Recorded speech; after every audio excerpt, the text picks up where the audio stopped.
Bonjour tout le monde, je vous retrouve, ça fait un petit moment que j'ai pas tourné. Vous avez eu une vidéo la semaine dernière, mais moi ça fait 2 semaines que j'ai pas pris la caméra.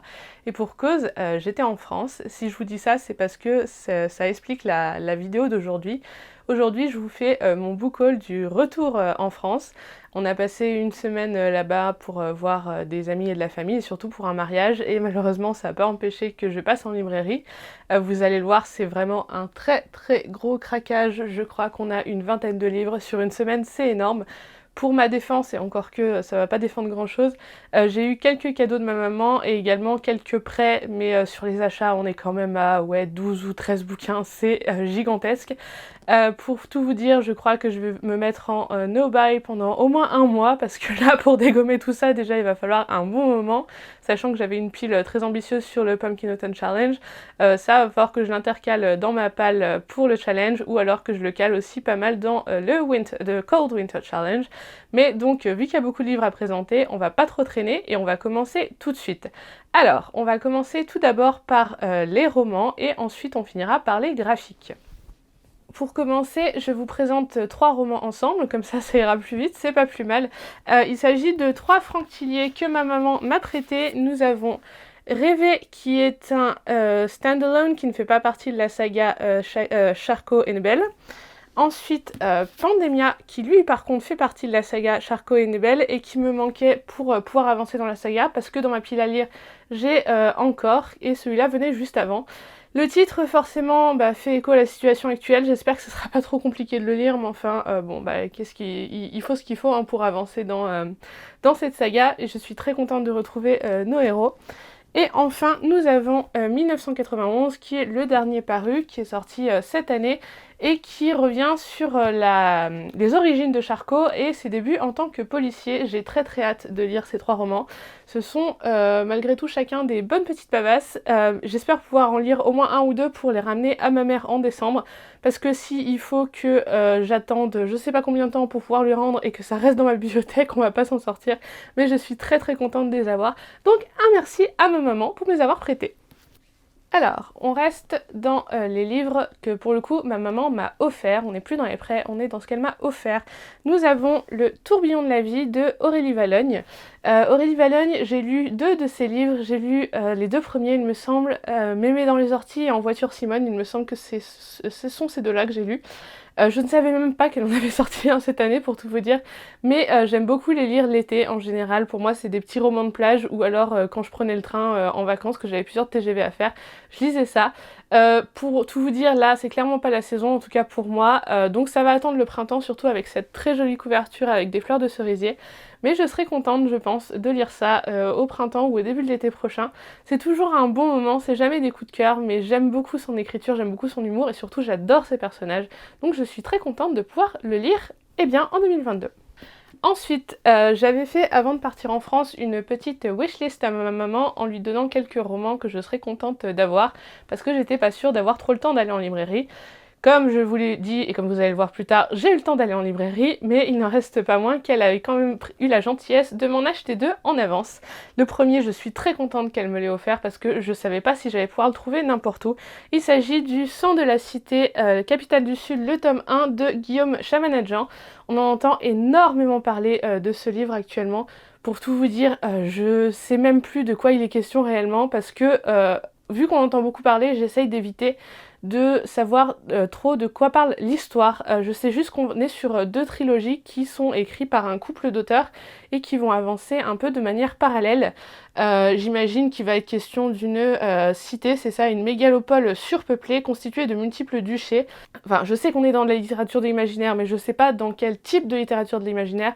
J'ai juste envie de rentrer dedans sans trop en savoir, et croyez-moi, c'est très difficile vu tous les retours qu'on en a en ce moment. Donc je suis vraiment obligée de me boucher les oreilles virtuellement. Mais je suis très contente de pouvoir commencer, et malgré tout, ça me fait vraiment envie de découvrir un nouvel auteur. Le deuxième achat que ma maman avait effectué avant que j'arrive, il s'agit de La carte des confins de Marie Replin, publié chez PKJ. On en a également énormément entendu parler de ce livre. Ici, ce qui m'a attiré clairement, c'est le côté pirate. Je lis assez peu de littérature de l'imaginaire qui se passe dans le monde des pirates, mais à chaque fois que j'en lis, ça me plaît beaucoup, c'est un univers que j'adore. Je suis une grande fan de Pirates des Caraïbes, je crois que je l'avais déjà dit sur la chaîne, et donc quand je peux retourner dans un univers de pirates, je fonce, d'autant que là on va être apparemment avec une personnage principale féminine, donc c'est une raison supplémentaire pour le lire. Et je suis ravie que ma maman l'ait choisi dans ma wishlist. Ça faisait partie des livres que j'étais quasiment sûre de me procurer si elle pouvait pas le trouver. Donc je suis vraiment très très contente de pouvoir le lire rapidement. Ensuite, on reviendra à quelques autres achats que ma maman a effectués, mais ils sont en bas de la pile, donc on va passer à mes achats à moi. En fait, celui-là, je l'ai acheté le soir de la veille du retour. J'avais pas du tout prévu de retourner en librairie, sauf que, encore une fois, ma maman m'a envoyé un message en me disant qu'elle n'avait pas eu le temps de récupérer une de ses commandes et elle me demandait si j'avais le temps de m'arrêter en librairie. J'y suis donc allée. C'est, pour ceux qui connaissent, la grande librairie à Arras, qui est un endroit que j'aime beaucoup. C'est une de mes librairies préférées, même en France en général. Et forcément, le temps de récupérer sa commande, j'ai flâné un petit peu et j'ai craqué, vous allez comprendre tout de suite pourquoi. Il s'agit de Notre-Dame-des-Loups de Adrien Thomas, évidemment. J'adore cet auteur. Je sais que celui-là est très très différent des autres. On est dans une histoire qui est un peu inspirée du western, on le voit d'ailleurs avec la couverture ici. On se trouve en 1868 aux États-Unis. Et je sais pas quelle va être la part de surnaturel, de fantasy ou quoi que ce soit, mais bon, on est quand même chez Mnemos et de toute façon c'est du Adrien Thomas, donc je lui fais confiance et j'ai vraiment hâte de me lancer dedans. Il est en plus très court, ma foi, il fait 203 pages, écrit assez gros, donc celui-là, je pense que pour le coup, je vais lui faire une petite place dans le Pumpkin parce que, comme toujours, je suis ravie de retourner dans du Adrien Thomas. La raison pour laquelle ma maman voulait que je m'arrête à la librairie, c'était entre autres parce qu'elle avait demandé et que le libraire ne trouvait plus cet ouvrage. Il s'agit de À vos souhaits, une intégrale de Fabrice Collin, qui est une des intégrales Brajlon à 10 €. D'ailleurs, il faut que j'enlève l'étiquette. À la base, j'avais demandé à ma maman si elle pouvait me trouver Le Paris des merveilles de Pierre Pével, toujours en intégrale à 10 € chez Brajlon. Elle l'a trouvé, et en fait, elle a commencé à le lire le temps que j'arrive, et elle se l'est gardée parce qu'elle s'est rendue compte qu'elle adorait sa lecture. Donc moi, j'ai déjà lu le tome 1 il y a plusieurs années, donc je lui ai laissé Le Paris des merveilles. Je récupérerai au mois de décembre pour lire les tomes 2 et 3, et en attendant, je m'étais dit, pourquoi pas lire celui-là également. Je ne connais pas du tout Fabrice Collin, je sais juste que en général, dans les choix des intégrales Brajlon, il y a du très très bon. C'est comme ça que j'avais découvert Les Lames du Cardinal, encore une fois de Pierre Pével. Et comme en général il y a pas mal de littérature anglophone, j'ai cherché ce qu'il y avait aussi en littérature francophone.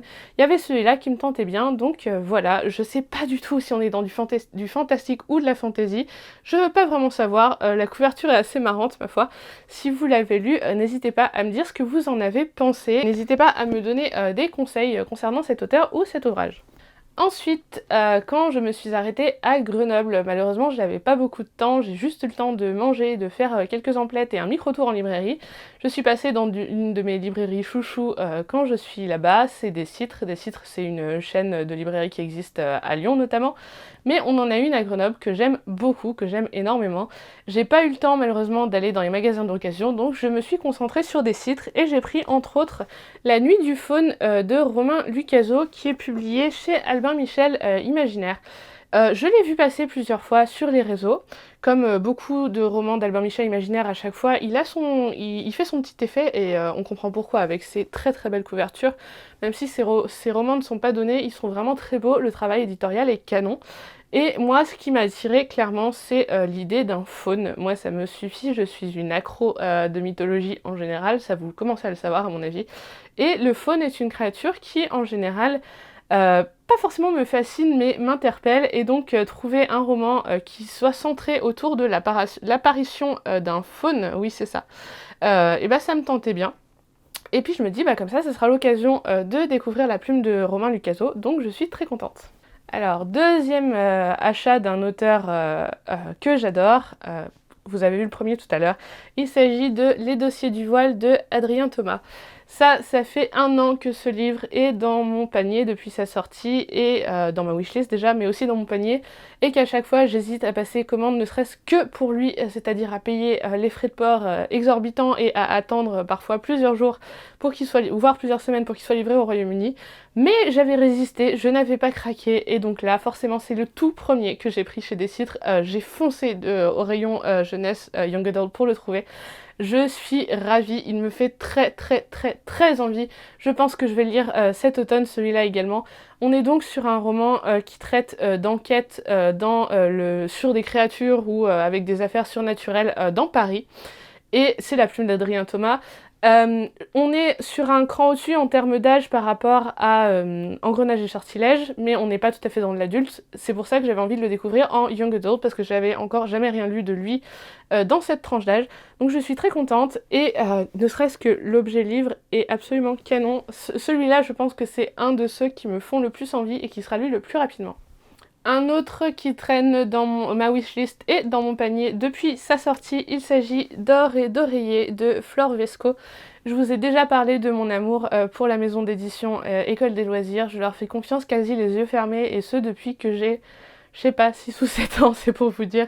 J'aime beaucoup cette maison d'édition, et ce roman a eu un succès retentissant. Apparemment, il est très surprenant. On est sur une réécriture du conte de la princesse au petit pois, mais apparemment très féministe et très moderne, et j'ai vraiment hâte. Le livre en lui-même est canon, mais rien que le fait qu'on soit sur une réécriture féministe d'un conte, ça me fait envie. Publié à l'École des loisirs, c'était garanti que j'allais finir par me le procurer.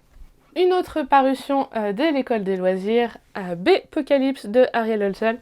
Ce livre, pareil, ça fait depuis sa sortie, donc depuis 1 an que je le mets, je l'enlève dans mon panier, je le mets, je l'enlève. Vous pourrez me dire, oui, t'aurais dû passer une commande pour les 3, mais en fait, au bout d'un moment, je me suis fait une raison et je me suis dit, bah écoute, ça sera l'occasion, quand je vais en France, de me les prendre et de me faire ce plaisir. Je les ai attendus pendant si longtemps de pouvoir les lire. Ici, on est sur du Young Adult, parce qu'on est sur la collection M+, et on va être sur, comme l'indique la couverture, sur du posta, mais version apparemment très urbaine et avec pas mal d'humour, Ariel Holz, hein, quoi, forcément. J'ai une relation un peu compliquée avec cet auteur. La saga des Sœurs Carmine, j'ai lu tous les 3. J'ai adoré le premier, beaucoup aimé le deuxième, et le troisième m'a déçu. Je pense que j'en attendais beaucoup trop. Et pour ce qui est de... comment il s'appelle ? Celui sur le sorcier avec le... Fungus Mallister, je crois que c'est ça, je vous remettrai en bas de l'écran si c'est pas ça, m'avait globalement déçu. Ça avait été une bonne lecture mais sans plus, donc j'avoue que j'en attends beaucoup de celui-là, mais le fait que déjà on soit sur du posta et que ça soit du vraiment orienté Young Adult, ça me fait très envie. Et celui-là, vu la thématique, je pense que je vais pouvoir lui trouver une petite place cet automne, pourquoi pas autour d'Halloween, mais en tout cas il me fait vraiment très envie. Alors, on change de registre. Je me suis pris Le Passager sans visage de Nicolas Beuglet. C'est une sortie toute récente, je crois qu'il est sorti au début du mois, quelque chose comme ça. C'est la suite du Dernier Message, qui est un thriller que j'ai lu, je crois que c'est le premier livre que j'ai lu en 2021, que ma maman m'avait envoyé pour Noël. C'est un thriller qui se passe, enfin en tout cas l'enquêtrice est écossaise et le premier tome se passait en partie en Écosse, c'est pour ça qu'il m'avait intéressée au début, parce que je n'ai jamais rien lu d'autre de Nicolas Beuglet, mais ça m'a quand même fait envie, donc je pense que je me prendrai les autres au fur et à mesure. Et celui-là, je l'ai pris parce que, comme je vous le dis, on est sur une enquêtrice personnage récurrent. J'avais beaucoup aimé le premier, même si c'est très bizarre, mais je me souviens que la thématique était très spéciale et qu'elle m'avait vraiment travaillé pendant plusieurs jours. Et maintenant, je serais incapable de vous dire de quoi ce roman parle en thématique de fond, c'est-à-dire en thématique clé sur le mystère. Donc je pense que... Alors, je pense pas que ça ait de conséquences sur ce tome 2, je pense qu'on a bien fini l'enquête du premier tome, mais j'irai quand même relire un résumé spoilant parce qu'il y a moyen que ça ait impacté la personnage, donc Grace il me semble, ouais c'est ça, Grace, et comme apparemment ce tome nous permet d'en apprendre vachement plus sur elle, peut-être qu'il y aura des rappels au premier tome, et j'aimerais bien me souvenir de quoi il retourne, c'est ridicule, hein. La thématique centrale du roman, ça m'a pas marqué, mais j'avais beaucoup aimé l'écriture, j'avais trouvé ça très fluide, très agréable à lire, et j'avais aussi beaucoup aimé le personnage de Grace, même si on sent qu'elle a une part d'ombre, et j'aimerais en apprendre plus sur elle. Celui-là, au vu de la couverture et au vu de l'espèce d'image que je me suis fait de cet auteur, du fait de l'avoir lu tout début janvier, je pense que je me le garderai pour le Cold Winter Challenge, mais en tout cas il sera lu très rapidement lui également. Alors, on en a fini pour les romans, on passe au graphique. Côté manga, parce que oui, je me suis acheté des mangas, j'en achète très très peu. Avant, quand j'étais ado, j'en achetais énormément. Maintenant, j'en achète beaucoup moins. Je suis passée à Momi Manga / Momi Folie. Si vous connaissez pas, à la base, c'est une librairie de Grenoble qui, à l'origine, avait 2 boutiques, une pour les BD, une pour les mangas. Maintenant, ils se sont regroupés sur une grande boutique et surtout, ils ont ouvert des magasins un peu partout. Et c'est un peu un pèlerinage pour moi, parce que comme j'y allais quand j'étais ado, bah forcément j'étais très contente de pouvoir y retourner. Je me suis pris 2 titres, je me suis pris d'une part l'Éden des sorcières de Yumeji et les carnets de l'apothicaire de Itsuki Nanao au storyboard et Neko Kurage au dessin. On en a pas mal entendu parler sur les réseaux. Dans les 2 cas, on est sur des univers de fantasy ou en tout cas de fantastique. Ici, on est plutôt sur quelque chose qui tourne autour de la nature, voire de l'écologie. Et ici, on est plutôt, je crois, sur peut-être des petites tranches de vie ou en tout cas l'histoire d'une jeune fille qui va être enrôlée de force, je sais plus où. Dans le palais impérial, c'est ça, et qui va se retrouver à travailler pour une des courtisanes du palais, sauf qu'on va se rendre compte qu'elle a des talents d'apothicaire, et donc elle va être employée en quelque sorte par les femmes du palais pour les aider à guérir, mais je sais qu'il est question également de magie, ou en tout cas de potions, vu qu'on est sur une apothicaire. Ils me font très très envie, et pour le coup, vu que c'est des lectures rapides forcément, pourquoi pas les intercaler également dans le Pumpkin Autumn Challenge, ou voilà, de temps en temps quand j'ai besoin d'une petite pause. Pour tout vous dire, là pendant une semaine en France, je n'ai absolument rien lu, c'est-à-dire que j'avais emmené un tout petit roman jeunesse, je l'ai fini, et ensuite j'ai lu en tout 50 pages de Hyde de Craig Russell, dont je vous avais parlé récemment. Et donc, comment dire que mon rythme de lecture en a pris un sacré coup. Donc, clairement, je suis pas en avance sur mon Pumpkin Autumn Challenge, mais oui, je continue à rajouter des livres, tout va bien, tout va bien. Donc c'est pour ça que je me dis que des graphiques, ça serait peut-être pas plus mal pour me remettre le pied à l'étrier et pour faire descendre ma palle. Ensuite, 2 graphiques que je vous présente ensemble, vous allez voir pourquoi. On a le premier tome de 4 sœurs, donc Enid, basé sur le roman de Malika Ferjuk et illustré par Cathy Bor. Et ensuite, nous avons le roman graphique de Sombre Citrouille, basé également sur un roman de Malika Ferjuk et illustré par Nicolas Pitz. Alors, Sombre Citrouille, j'avais lu le roman au moment de Halloween, ou en tout cas au mois d'octobre, il y a 2 ou 3 ans. J'avais aimé, c'est une petite histoire sympa, c'était pas du tout un coup de cœur, loin de là. J'avais passé un bon moment, je l'avais lu très très rapidement. Encore une fois, c'est un roman de l'école des loisirs, comme la plupart des romans de Malika Ferjuk. Et donc là, il est sorti en graphique l'année dernière. Au début, j'étais pas sûre de le prendre, et puis en fait, je me suis dit que pour l'automne, ça serait parfait, et que ça me permettrait de relire l'histoire, qui malgré tout m'avait fait passer une bonne petite soirée.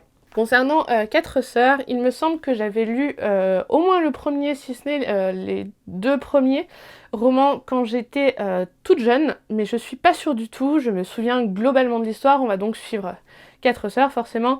En fait, 4 ou 5, oui 5 c'est ça, 5 sœurs en fait, elles ont perdu leurs parents et la grande sœur va s'occuper des 4 plus jeunes, et chaque tome suit ces 5 sœurs qui habitent, je crois que c'est en Bretagne, dans ce grand manoir.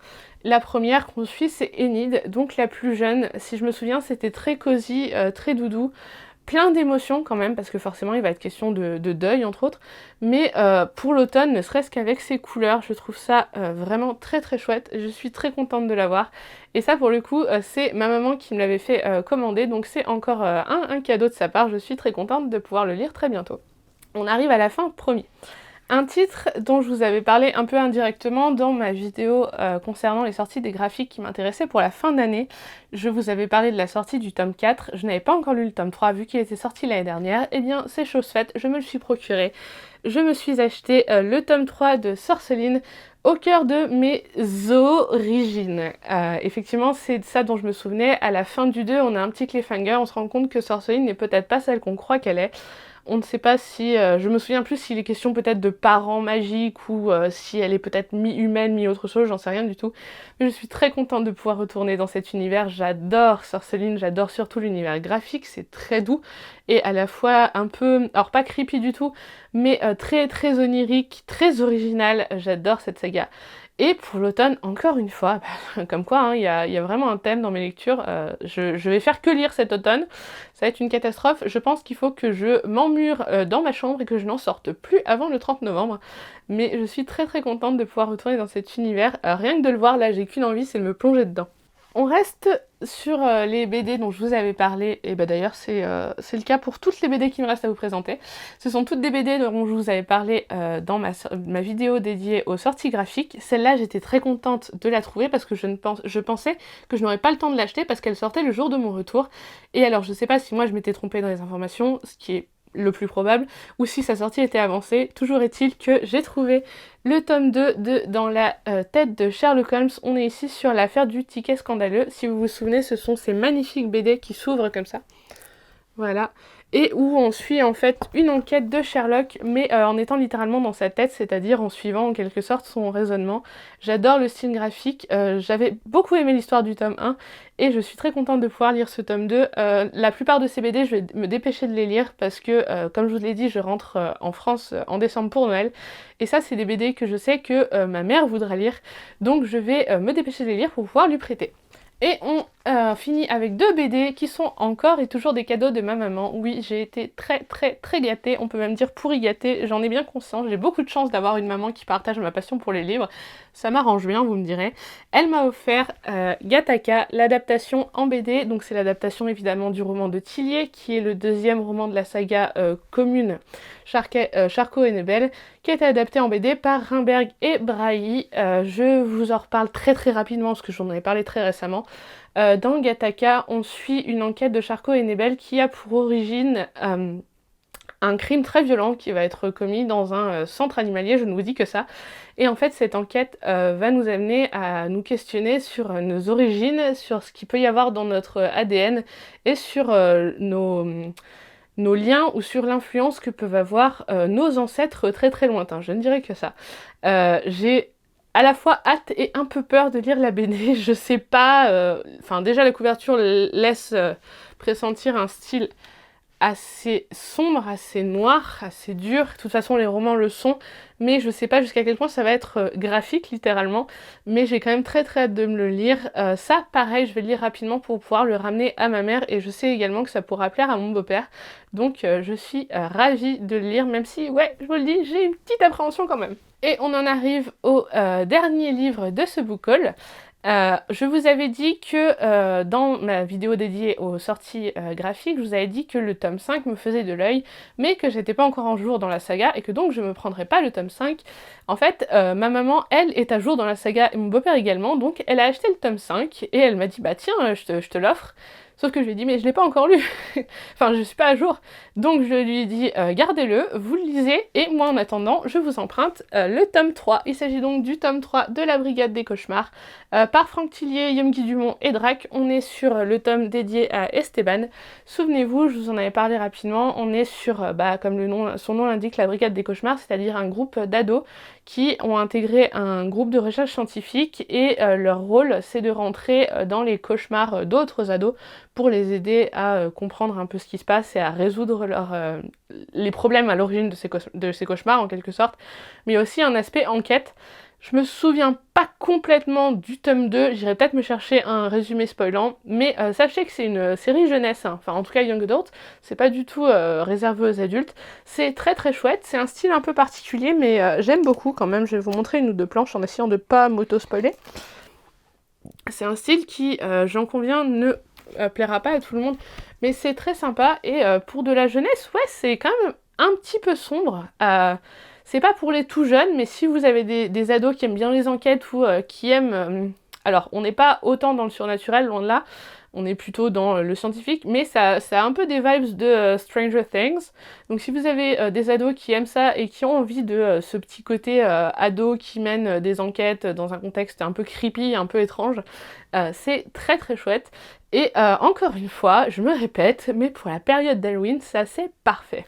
Et bah écoutez, c'en est tout pour moi, j'espère que ça n'a pas été très long, j'ai l'impression que je suis allée quand même assez vite, on va voir au montage, ça se trouve je vais me maudire, on verra bien ça tout à l'heure. Je vais être honnête avec vous, j'ai un ou deux achats en anglais qui datent d'avant mon voyage en France, mais tant pis, je vous en parle pas aujourd'hui. Vous les verrez quand je les lirai ou si j'ai l'occasion de vous les mentionner, mais c'est pas grave, là je referai pas de book haul comme je vous le dis, vu que je vais mettre en petit no buy. Mais dites-moi si vous en avez lu, dites-moi si certains vous font envie. Moi je suis très contente, forcément ça fait assez longtemps que j'ai pas lu de roman en français de manière aussi massive entre guillemets, j'en avais quelques-uns, mais comme ça m'a permis de refaire le stock, donc je suis ravie. N'hésitez pas à commenter cette vidéo, n'hésitez pas à liker, à vous abonner si c'est pas déjà fait, à suggérer cette chaîne à quelqu'un à qui ça pourrait plaire éventuellement. Moi je vous dis un grand merci et je vous dis à très bientôt. Ciao!